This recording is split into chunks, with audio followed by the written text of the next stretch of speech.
close. Listen to me close. What I want you to do is do it 10 more times. That's what I want you to do. Don't change shit. Just do it 10 more times. You'll now have $10,000. Now, there's where you got to start using your faith. After you make $10,000 with this $10 idea, all I want you to do is do it 10 more times. Just 10, whatever you did to make the 10,000, do it 10 more times. You're going to have $100,000.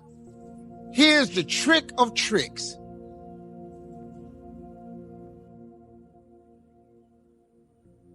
Once you make $100,000, you're going to have to hire a few people.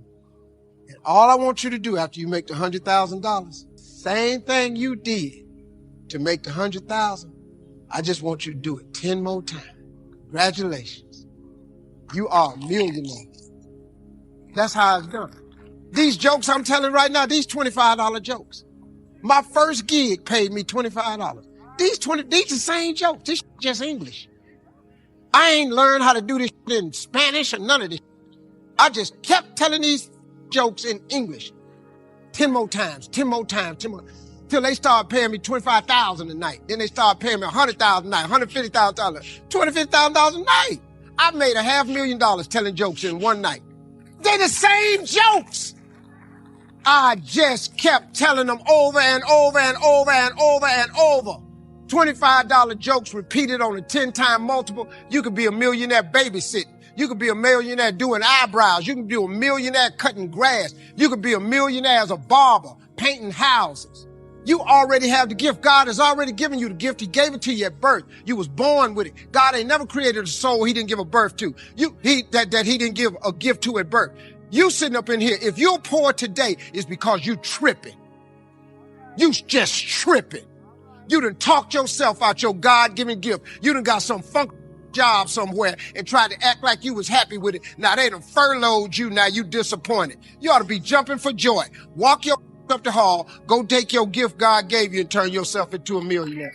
He made a mistake. And he paid for his mistake with a lot of pain, a lot of tears. And there came to a point where he knew he should have gotten a divorce. But he was stuck. He was stuck in something called revenge. He said, she's made me so miserable, I'm going to pay her back. He was stuck. And he stayed in there longer than he should have because it began to attack him. It began to affect him psychologically. And as a result of that, when he eventually did get a divorce, he took that same attitude to other relationships, looking for something to go wrong. He was burned so badly, he did not want to risk pain again. He was going in relationships trying to avoid pain. When it became too close, he would do something to make sure the relationship did not work. He would always try and find something wrong with the person because there are no perfect people. So if you look for it, you can find it. He was stuck in revenge.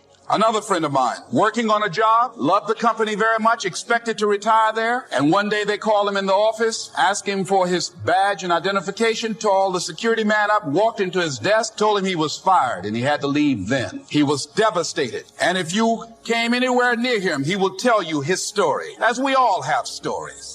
Even when he got a job, he went on the job telling anybody who would listen how they fired him unjustly. And he always ended with, it wasn't fair. Life isn't fair. Life just is. It's not fair that birds eat worms, and they do. You only got 8 years of life, by the way, just so you know. You only live 8 years. Average person lives 78. You spend 28 of those years sleeping. You spend 10 and a half to 12 of them working. Spend another 3 or 4 shopping, chores, internet, traffic, add it up, you get 8 years. And you're not a newborn, so you got less than that. You got to get in a hurry to make a difference in your life. Time is running out like that. I'm fired up. I don't stop when I'm tired. I stop when I'm done.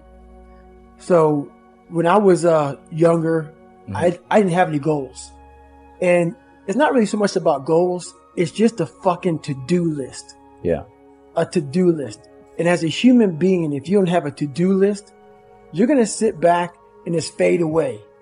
It's like a lot of people who are in the military, who are in business, who are whatever. They say, hey, I want to do 20 years and I'm going to retire.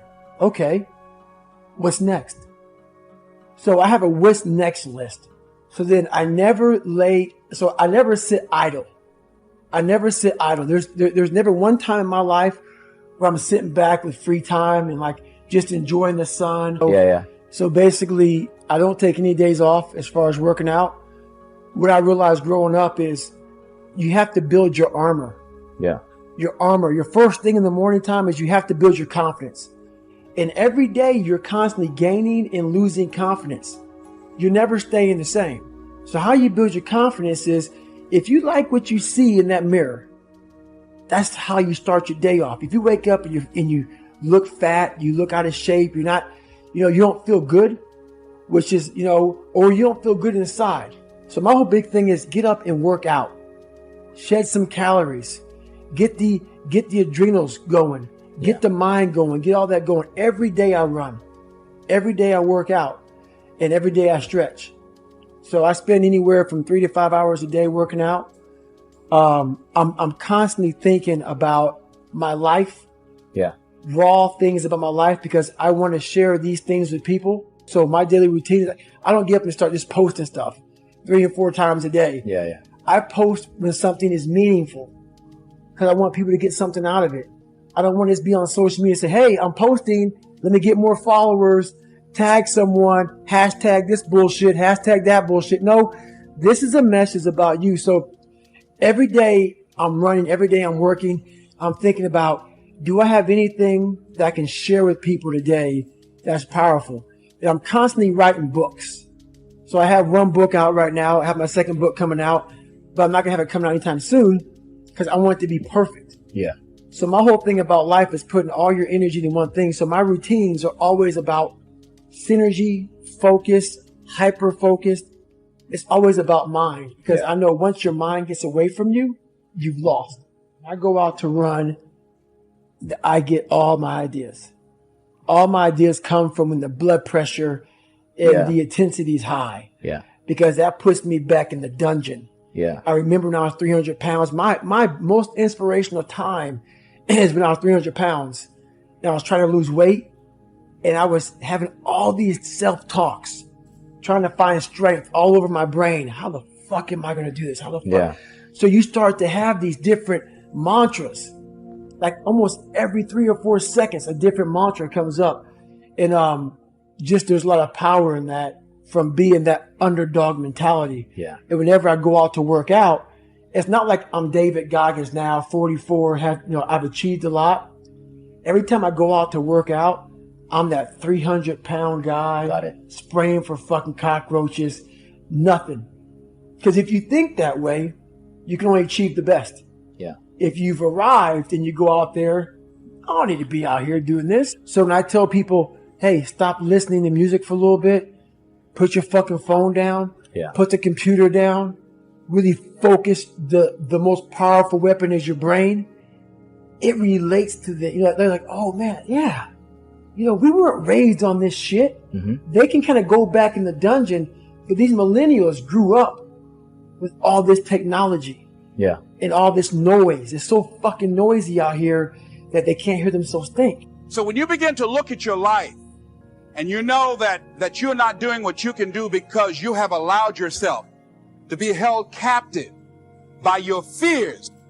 Now, when you don't have a true appreciation and acceptance for who you are, and you allow yourself to be immobilized by fear, what happens in the process is that you begin to abuse yourself. You begin to sabotage your life. You begin to sabotage your dreams. You begin to unconsciously work against yourself. You become your own worst enemy. So what do you do about that?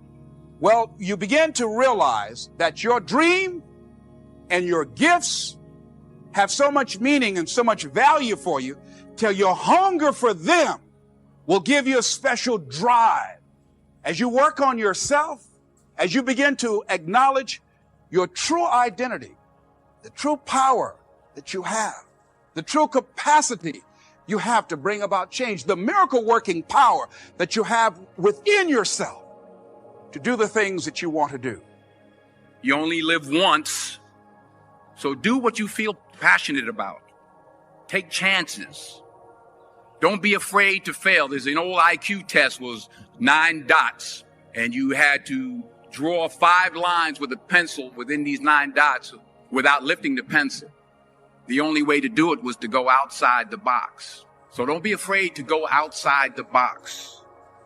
Don't be afraid to think outside the box. Don't be afraid to fail big, to dream big.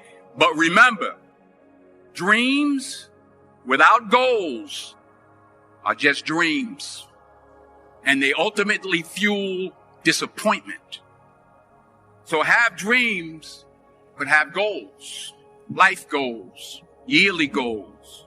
Have goals, and understand that to achieve these goals, you must apply discipline and consistency. In order to achieve your goals, you must apply discipline and consistency.